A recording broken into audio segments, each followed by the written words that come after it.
Up, up, and away. Up, up, come on.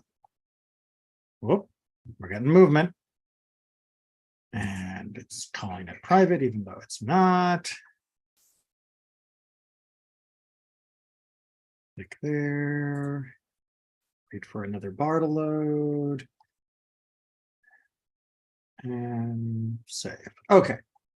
Now everything seems to be working the way it's supposed to.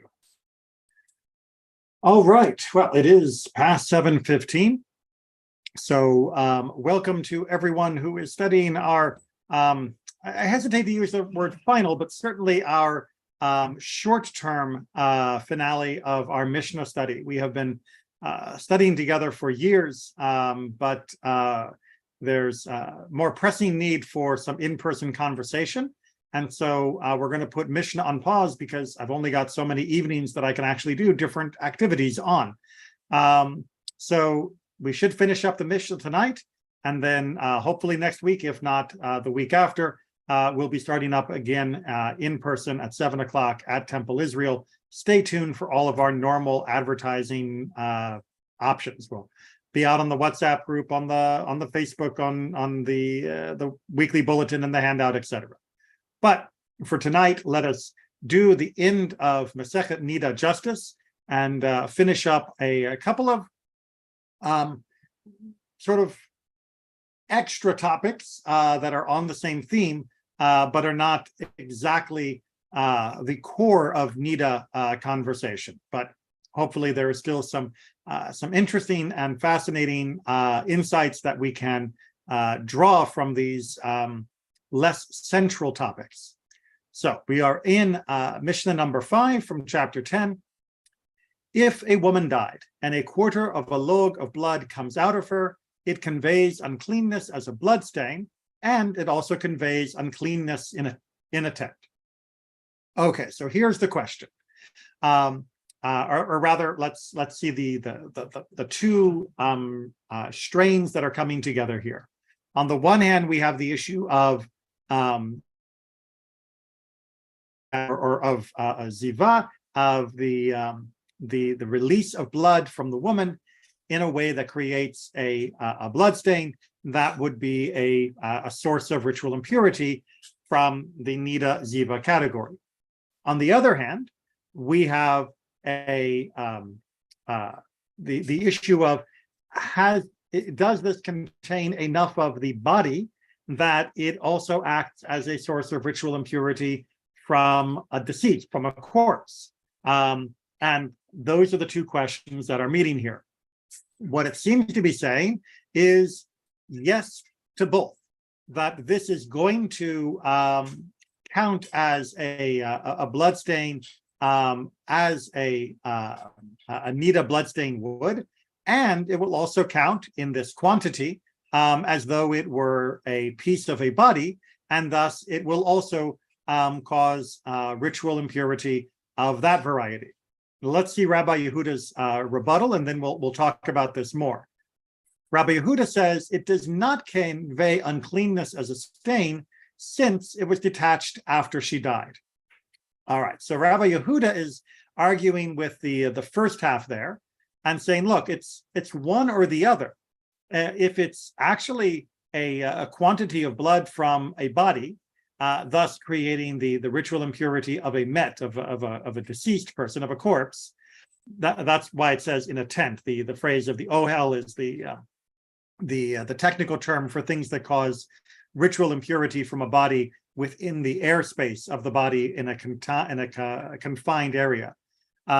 He says, if it's acting as from a body, well, then it came from a body and not a person. And Nida comes from a person, not from a body. Blood comes from a person, but the blood that comes from a body doesn't count as Nida blood, even if it is a blood stain that is originating from the usual location as the blood flow that would lead to Nida.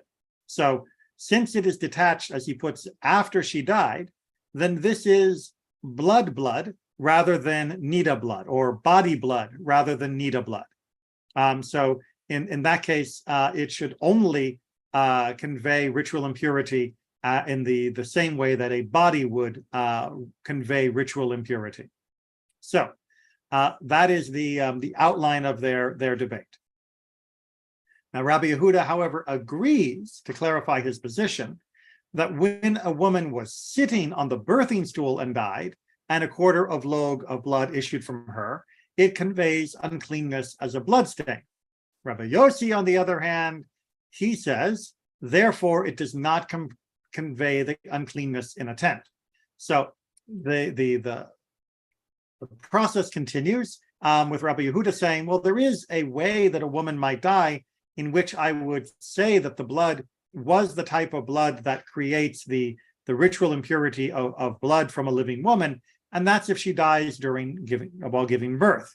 Rabbi Yossi says, well, if that blood then was let out while she was still in the final moments of life, then that doesn't count as coming from a body, and thus doesn't have the status of being a body. Now, why would Rabbi Yehuda say this, and what is the ultimate underlying principle that they are arguing about? Well, the underlying issue is if the blood did leave the body after death, then it definitely counts only as being blood from a body and not blood from nida. However, if the blood is already released by the body but has not yet exited the body, then that would be more easily identified as being nida blood rather than body blood. And that's where Rabbi Yehuda seems to be trying to draw the line. He's saying, look, if she's bleeding from a birth and dies, well, obviously we can easily ascribe the blood that comes out as being definitely the type of blood that comes that would render somebody ritually impure through the birth process, which is, as we've talked about before, in the same category that we've been covering. However, if it comes without the birth process, then Rabbi Yehuda is more skeptical that we can ascribe to it that particular status. Instead, it's just body blood, and as such, it only has that status. And that seems to be the underlying tension in this discussion of whether or not the blood counts as nida blood, even though it has not yet left the body. And with this clarification at the end, we can see how those battle lines are drawn. Questions or comments? Okay, so let's go ahead then and take a look at Mishnah number 6 from chapter number 10. As Dr. Culp points out in his introduction, this is a topic that we have touched on many, many times. I feel like at least our regular students are now quite familiar with this, that when we talk about blood purity or clean blood, as he translates it, then what we are talking about is the special period that comes after the birth of a child. Immediately after giving birth, a woman is considered ritually impure for 7 days if she had a boy, and for 14 days if she had a girl. After that, she goes to the mikveh, and now any blood that she sees for the next 33 or 66 days, depending upon the gender, will not render her as being ritually impure. However, she does still have a special in-between status. She has this long tevel yom. This is a special category the rabbis talk about usually for a person who is going to the mikveh and then has to wait until that day is done before they officially become ritually pure. So between the mikveh time and the end of the day, they have this immersed that day status, and there are still some restrictions that are placed upon them. It's a very limited form of ritual impurity. And the question here then is, exactly how does that limited form of ritual impurity extend for a woman during the 33 or 66 additional days? So that's what the Mishnah here is going to be talking about.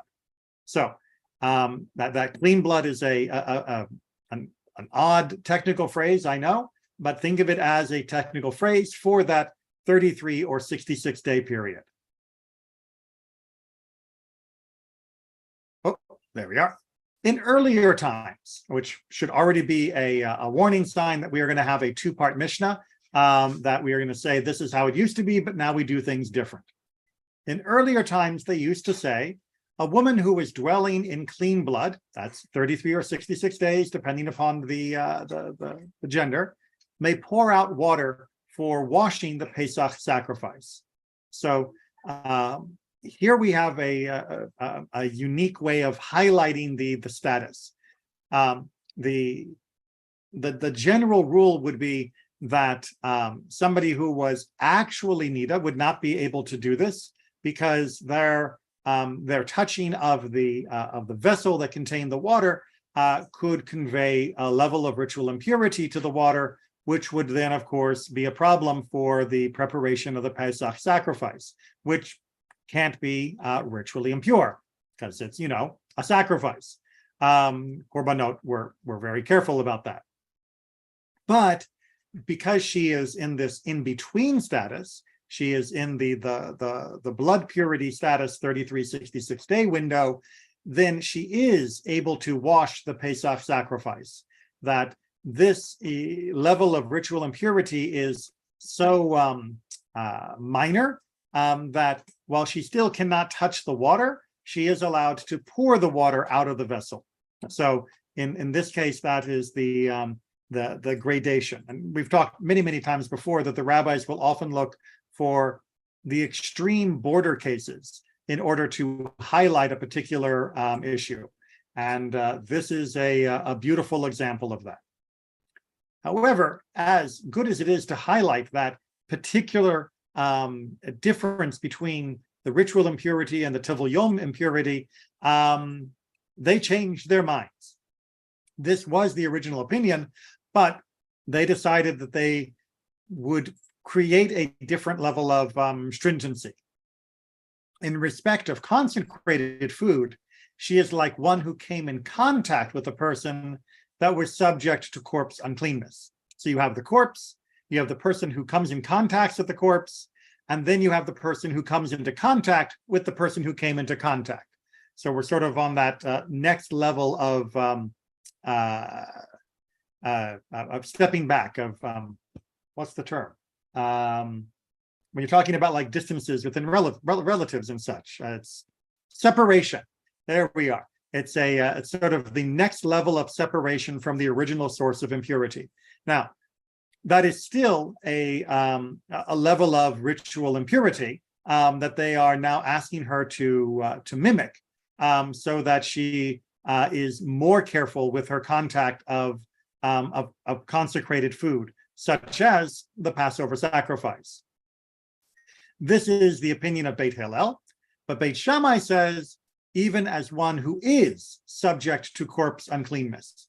So for Beit Shammai, they say, no, it's not that secondary level, or technically first degree of impurity. It is, in fact, the primary level, because a person who came into contact becomes a primary source of ritual impurity. And then the next would become a first degree of impurity. They're saying, no, she would be considered the primary status. And this is in order to provide an additional fence, an additional barrier, by putting an additional level of stringency as the benchmark for how she should behave and what should happen regarding her contact of sacred food. They are trying to avoid any inadvertent slips. That the category of being, Tevel Yom is a little bit confusing, and it would be easy for a person to make a mistake. And we're talking about 33 to 66 days here. Probably better, in their opinion, to just add an extra layer of strictness, of stringency, to make sure that there isn't an accidental contamination. Because she does have the capacity to render something ritually impure. It just takes a lot more effort. But we know accidents can happen. And here, both Beit Hillel and Beit Shammai seem to be agreeing that additional caution is needed. It's just that Beit Hillel doesn't have as much caution in mind as Beit Shammai. Questions or comments before we move to 7? Okay, I know these are probably not the topics you were expecting us to wrap up with, but sometimes the end of a Mishnah can be like that. It's sort of a potpourri of different topics that are being brought together. Okay, so now we are dealing with the that same question of the time after the birth, but here we are talking about the immediate time, the first week or 2 weeks, boy or girl, after childbirth. And Beit Hillel and Beit Shammai, they agree.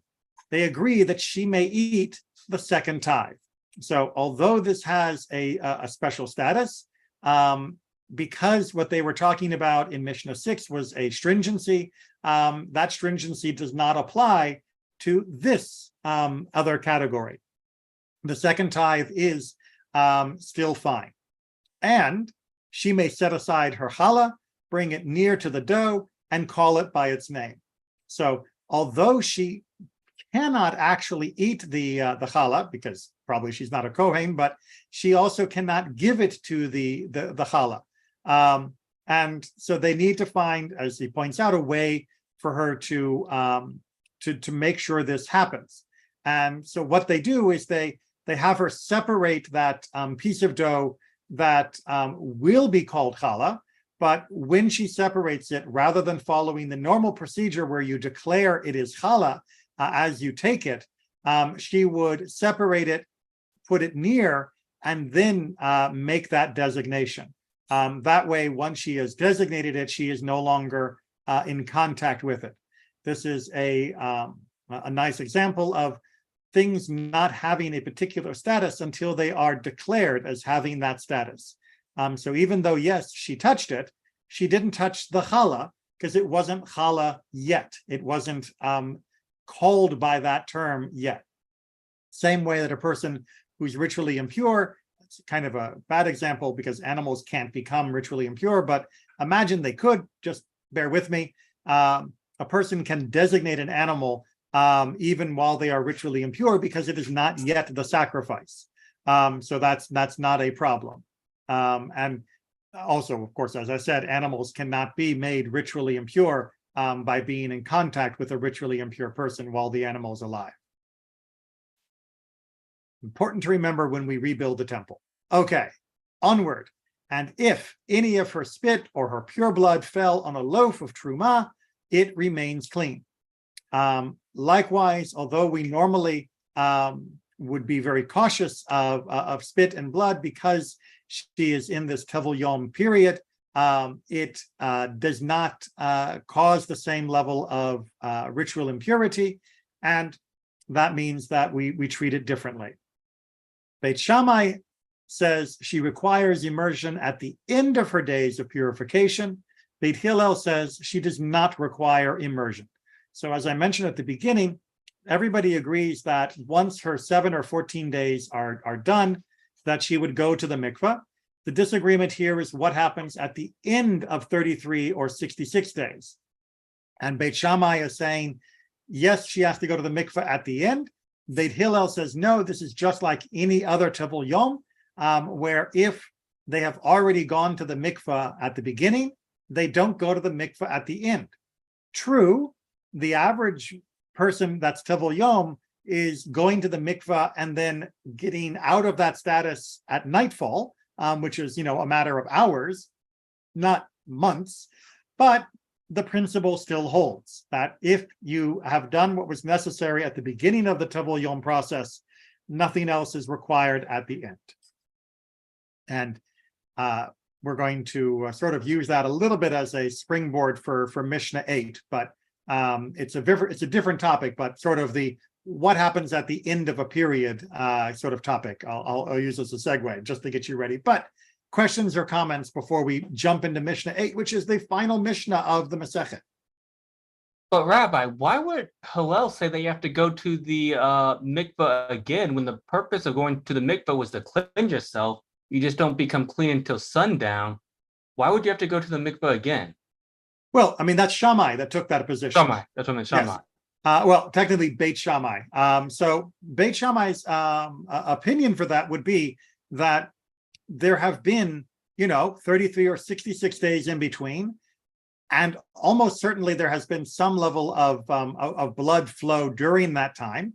And while that blood is technically pure, it's not incomprehensible to see why they would say probably another mikveh is a good idea. That even though its status was pure, it still feels like a month or 2 months later we should require another immersion at the end of the process. But like I said, and I think Beit Hillel has the stronger opinion here. While it may be a month or two later, it doesn't have any reason to believe that new immersion is needed, because the blood that was seen during that time period does not cause ritual impurity. So yes, I agree with you that Beit Shammai's opinion does seem halachically harder, but I can still understand why someone would feel that a month or two later seems a bit long to go completely without immersing again. It's not like it's just been a matter of hours. Okay, well, let's jump into Mishnah number 8. So as Dr. Kolb points out in his introduction, and as we have seen now multiple times, the rabbis understood in the Mishnaic time that we have a 7-day cycle of ritual impurity. A woman would first see the sign of her period beginning, or if she was a veset, she was someone who had a regular cycle, she would know when it was going to appear by either time or symptoms, and then she would count 7 days. And those 7 days, there could be any amount of additional blood sighting. It doesn't matter. She counts 7 days, and then it is done. That is the Torah's description, and that is the Mishnah's description. Then there is an 11-day period after that, where automatically any blood that is seen becomes counts as ziva, because it can't be the period, because it just happened. It just finished. So if there is any blood during that 11 days, we would not say, oh, it's an early period. We would say this is an abnormal discharge. And as such, the rules for ziva would apply. So with that in mind, let's get to the very precise question. If a woman observed a discharge on the 11th day, right, the very, very last day of that 11-day window, that comes right after the week of the monthly cycle. So if she observed a discharge on the 11th day and immersed in the evening and then had marital intercourse. All right, let's make sure we understand the plan here, the plot. So if she has a ziva discharge, there is an important step in verification that we've talked about, which is if she sees blood for 1 day, then after that discharge is done, she goes to the mikveh and she's fine. If she sees it for more than 1 day, then we begin the cycle of trying to count the 7 clean days, after which she'll go to the mikveh for that ziva situation. Here, however, she only has 1 day of the ziva window in which any blood sighting would automatically be considered a ziva discharge.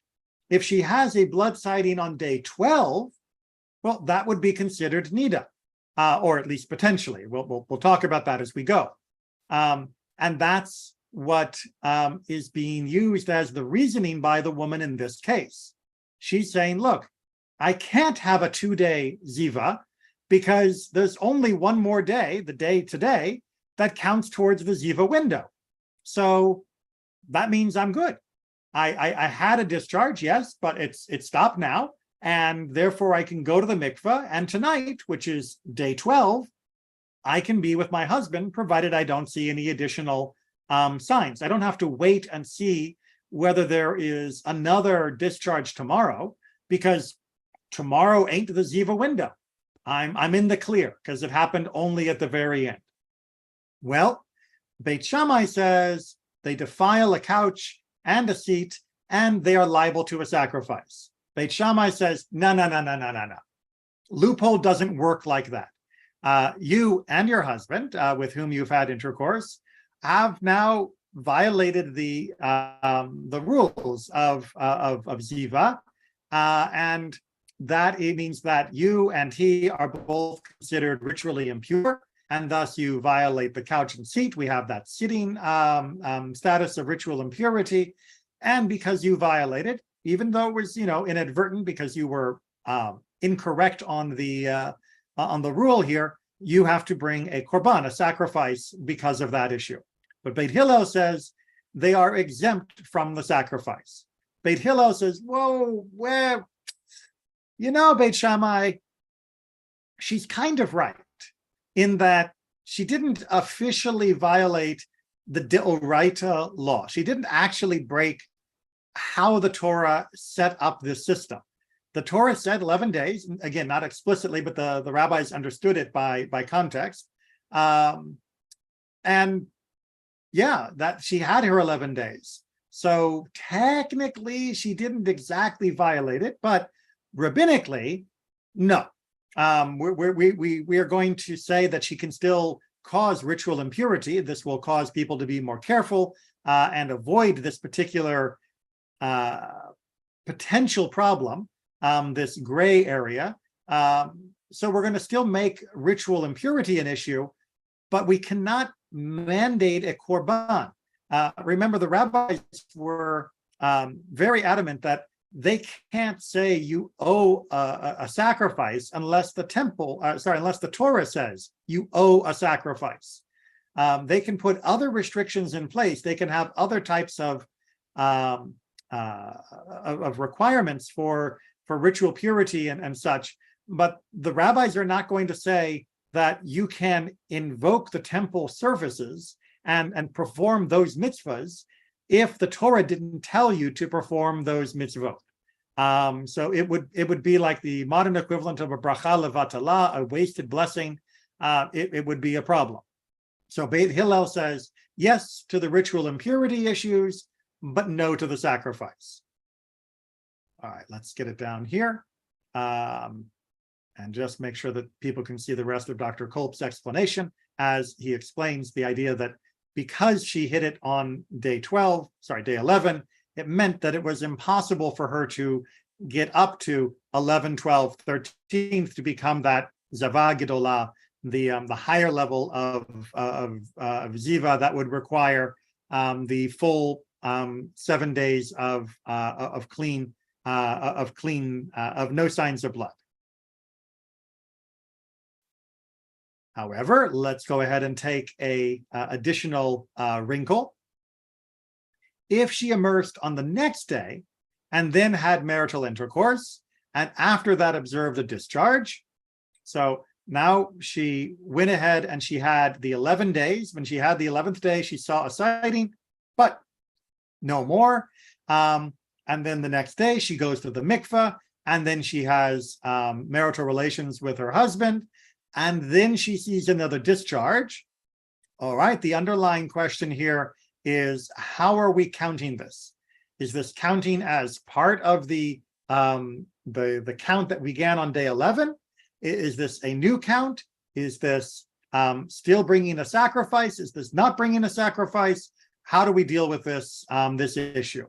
Beit Shammai say they convey uncleanness to the couch and seat, like we talked about in the last one, and are exempt from the sacrifice. So Beit Shammai is moving this level down a notch from what he saw in the last situation, because there was actually a break that she waited until the next day to immerse and then to have intercourse.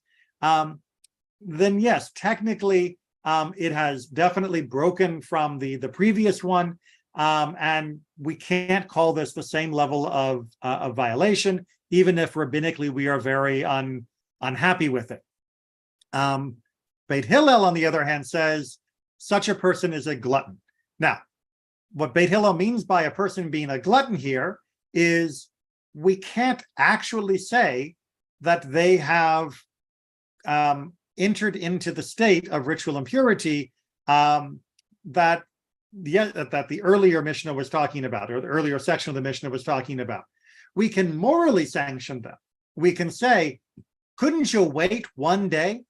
Couldn't you just one full day, right? Couldn't you? You were so eager to get back in bed that you couldn't just be a little patient. I mean, patient, you couldn't tell that, okay, we just had a discharge and it's right on the edge. Maybe I should see whether or not this is a continuation of a problem. And you couldn't wait. You just said, hey, it's a new day. It's out of the 11-day cycle. Off to the mikveh I go. Bam, I must be okay. Well, yeah, technically you didn't violate the Torah, and technically you didn't violate the rabbinic prohibition. But sit and reflect about what kind of appetite you have, right? Sometimes it's better to wait than it is to rush back into the bedroom. So Beit Hillel is basically saying there is no ritual impurity here, and there is definitely no sacrificial issue. There's just a moment for reflecting, a teaching moment, if you will. However, we get agreement from Beit Hillel and Beit Shammai. They agree that if a woman observed a discharge during the 11 days and immersed in the evening, and then had intercourse, that both she and her husband defile the couch and seat and are liable to a sacrifice. So if it actually happened during the 11 days, during the regular counting, and she says, oh, well, you know what? I've immersed, so I must be clean, back to the bedroom. They both agree, no, you've jumped the gun there. During that 11 days, there's a presumption that an additional discharge might be coming, and therefore there needs to be additional caution, and you can't just say, hey, I immersed. Because if one did that, well, I mean, that would become the standard practice, that unless you actually saw blood at that very moment right before intercourse, you would assume that you just jump out of the mikveh and jump into bed. No, that's not the way this time period is supposed to be observed. If there is a sighting, then there needs to be the full process of waiting and checking, and then immersing, and then only then returning to intimacy. And then the next alternative situation, if she immersed on the next day and then had intercourse, such an act is improper conduct, but the uncleanness of their contact and their liability to a sacrifice on account of their intercourse are in suspense. Okay, so they say there is a kind of loophole that if she's not jumping from mikveh to bed in the same day, but she is waiting till the next day and then immersing from her one-day sighting, and then she goes and has sex immediately again. Again, it's not great. This is like that glutton. You're letting your appetites get a hold of you. But technically, we do not believe that you are in a state of ritual impurity and that you don't owe a sacrifice for this. Maybe, which means that, look, if you're in the 11 days, and you've already had one sighting, and then you jump back into intimacy without waiting a proper time to be sure that that first sighting has finished before any another potential sighting might begin. If another sighting does begin, like that night, then that sighting and the one you already first saw are going to be joined. And now that means they overlap the time period you and your husband were being intimate. And that means retroactively what you did was a source of ritual impurity and a source of a requirement for a sacrifice. So there's, an interesting way that we can put this final Mishnah together into to all of Nida, and in my opinion, into much of what the rabbis were trying to teach us about intimate relations, based upon what they knew from the Torah and knew from the rest of Tanakh, which is Judaism doesn't have a stigma to intimacy. It is not a religion that believes in asceticism or in celibacy. Quite the contrary, as we've just read 2 weeks running Torah portions that give us the command to be fruitful and multiply, we know that intimacy is a necessary component for that mitzvah, and one that was celebrated as being a beautiful thing between loving partners. However, the rabbis also knew, and the Torah seemed to make clear, that there were times when we should not be intimate, that there were moments when intimacy was not the most important thing in the world, that we did need to take a break as part of the monthly cycle, or to stop and observe as part of irregular discharges, and again, from either male or female sources. And that is sort of being brought to the forefront of the conversation here at the end of the Masechet. As often happens at the end of a Masechet, you'll get a certain theme or a certain idea that is sometimes a bit more philosophical than many of the other portions of the Mishnah. And I think what the rabbis are trying to say here is that there is the full Torah requirements of the breaks in our intimacy. There are the rabbinic requirements for additional stringencies under some circumstances. And then there is still also a reason for reflection of perhaps you should also restrain yourself, even if it's not technically mandatory. Sometimes you do still need to be in control. Not that there's anything wrong with intimacy when permitted. Not that there's anything wrong with people enjoying their company to each other, and the rabbis are very clear that it's not as though every act of intimacy has to be for the purposes of procreation. That's a certain blessing and benefit, but it's not a requirement. But we also should recognize that sometimes, even when we are permitted, there would be good reasons why we should wait. And the rabbis go into much more depth and detail about that in the Talmud, talking about refraining from intimacy when one is angry or when one is not in their right state of mind. We should treat intimacy with a great deal of not only physical sanctity, but also spiritual and emotional sanctity. This is not just a physical act.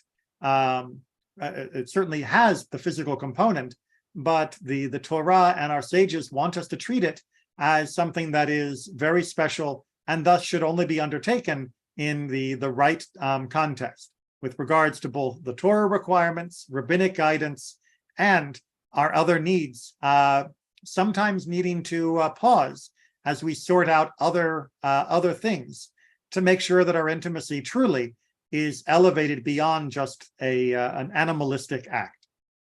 So we'll leave it there for Masechet Nida. And I cannot thank the regular students that have made the Mishnah class possible all of these years. I always loved Mishnah study when I was in rabbinic school, and we quickly moved from Mishnah to Talmud because that's the way of most Jewish education. But it's been wonderful to be able to review the Mishnah together and to explore many of its teachings, often in ways that are as a bit less cluttered than the Talmudic discussion. Talmud can sometimes take so long to navigate all of the permutations that it can be a little frustrating to follow the narrative, whereas I find Mishnah to be much cleaner in its approach, even if obviously it's leaving us with many questions, and that's of course why we have the Talmud to uncover those as well. But it's been absolutely my pleasure and joy to be able to study. And once the next section of classes I'll be doing at TI come to its conclusion, I'll certainly be wanting to come back to do more text study, maybe other parts of Mishnah, maybe parts of the Talmud, maybe parts of Midrash that we could go over. So stay tuned in for those opportunities. Natan, I think I see your hand. Yes, Rabbi, you say that about the topic of control, but the same topic of control you can see in many other aspects of Judaism, because kashrut is control with the food, Shabbat is control also with the space and the time. So you have the Judaism, the topic the control yourself, differentiate yourself for an animal, and that's why God make the human to make different. It's a big foundation. Exactly right. Yasher koach. So much of Judaism is drawing that separation between ourselves and animals. And that's not to say that animals are bad, but to say that God put within us the potential for our spiritual life that animals simply don't have.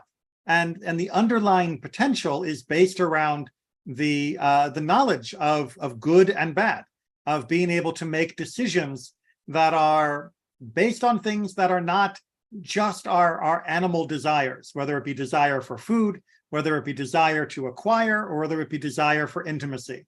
And like you said, with regards to kashrut, with regards to Shabbos, with regards to intimacy, all of those give us that option. But even beyond that, every act of honest business dealing, every act of returning a lost property, every act of restraining ourselves from harming another when we are angry, is providing that same structure that we should not be governed by our impulses. We should hear them, we should understand them, and in the right contexts, we should indulge them. When we are hungry and eating what is right, we should enjoy the food. When we are in passion with our loved spouse, we should enjoy their company. But we should recognize first that choice of whether this is the right thing at this time. And absolutely, that is really the whole idea of elevating us beyond a lump of dirt to be something far greater. It's a wonderful reminder of all of Jewish law as a summation of our journey through Mishnah.